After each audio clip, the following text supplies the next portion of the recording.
अगर आप अपनी कम्युनिकेशन को बेहतर बनाना चाहते हैं तो मैं आपके साथ बातचीत के 3 नफ्सियाती तरीके शेयर करूंगा। इस वीडियो में एंड तक मेरे साथ जुड़े रहिएगा। ये जो बातचीत होती है ना, ये सिर्फ अल्फाज का तबादला नहीं होती, बल्कि एक ऐसा हुनर है जो आपके ताल्लुकात, आपकी शख्सियत और आपके असर रसूख को मुकम्मल तौर पर बदल सकता है। कुछ छोटी छोटी नफ्सियाती टेक्निक्स ऐसी भी होती हैं जो अगर आप सीख लें तो आप ना सिर्फ बेहतर गुफ्तगू करने लगते हैं बल्कि लोगों के दिलों में अपनी जगह भी बना लेते हैं। आज हम ऐसी ही 3 आसान लेकिन ताकतवर साइकोलॉजिकल ट्रिक्स पर बात करेंगे जो आपको गुफ्तगू का माहिर बना देंगी। तो पहली ट्रिक जो है वो है मुआफ़ी के ऊपर नो प्रॉब्लम नहीं बल्कि थैंक यू कहें।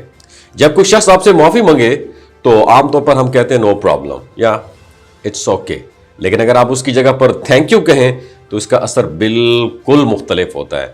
तो ये जुमला सामने वाले को ये एहसास दिलाता है कि आपने अपनी गलती कबूल की है और आपने उसे इज्जत के साथ जवाब दिया है। उससे वो शख्स आइंदा इस गलती को दोहराने से भी अवॉइड करता है क्योंकि उस पर रिस्पॉन्सिबिलिटी का एहसास बढ़ जाता है।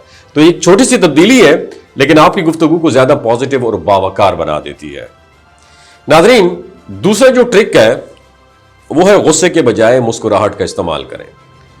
अगर कोई शख्स आपको जानबूझकर परेशान करने की कोशिश करे तो फौरी रद्द-ए-अमल में गुस्सा दिखाने की बजाय हल्की सी मुस्कुराहट इख्तियार करें। तो ये सादा सा अमल सामने वाले की तवक्को के खिलाफ होता है। वो चाहता है कि आप रिएक्ट करें, लड़ें या डिबेट करें, लेकिन जब आप पुरसुकून रहकर मुस्कुरा देते हैं तो उसको स्ट्रैटेजी उसकी फिर नाकाम हो जाती है। ऐसी सूरत हाल में अक्सर लोग खुद ही खामोश हो जाते हैं क्योंकि उन्हें वो जज्बाती फीडबैक नहीं मिलता जिसको वो एक्सपेक्ट कर रहे होते हैं।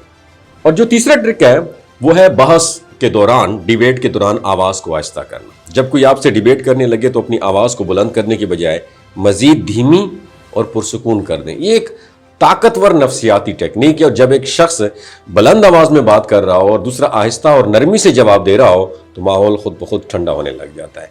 आपकी पुरसुकून आवाज़ सामने वाले के दिमाग को भी रिलैक्स कर देती है और वो आहिस्ता आहिस्ता अपनी शिद्दत भी कम कर देता है। तो ये 3 नफ्सियाती ट्रिक्स जो मैंने आपके साथ शेयर किए, उम्मीद है आपको बहुत अच्छे लगे होंगे। अगर अच्छे लगे हो दूसरों के साथ ज़रूर शेयर कीजिए। अपना ख्याल रखिएगा। अल्लाह हाफिज़। लेकिन जब आप पुरसुकून रहकर मुस्कुरा देते हैं तो उसको स्ट्रैटेजी उसकी फिर नाकाम हो जाती है। ऐसी सूरत हाल में अक्सर लोग खुद ही खामोश हो जाते हैं क्योंकि उन्हें वो जज्बाती फीडबैक नहीं मिलता जिसको वो एक्सपेक्ट कर रहे होते हैं।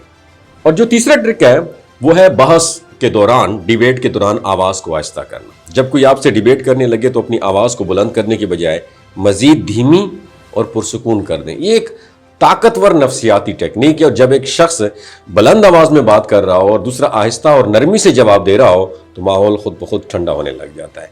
आपकी पुरसुकून आवाज़ सामने वाले के दिमाग को भी रिलैक्स कर देती है और वो आहिस्ता आहिस्ता अपनी शिद्दत भी कम कर देता है। तो ये 3 नफ्सियाती ट्रिक्स जो मैंने आपके साथ शेयर किए, उम्मीद है आपको बहुत अच्छे लगे होंगे। अगर अच्छे लगे हो दूसरों के साथ ज़रूर शेयर कीजिए। अपना ख्याल रखिएगा। अल्लाह हाफिज़।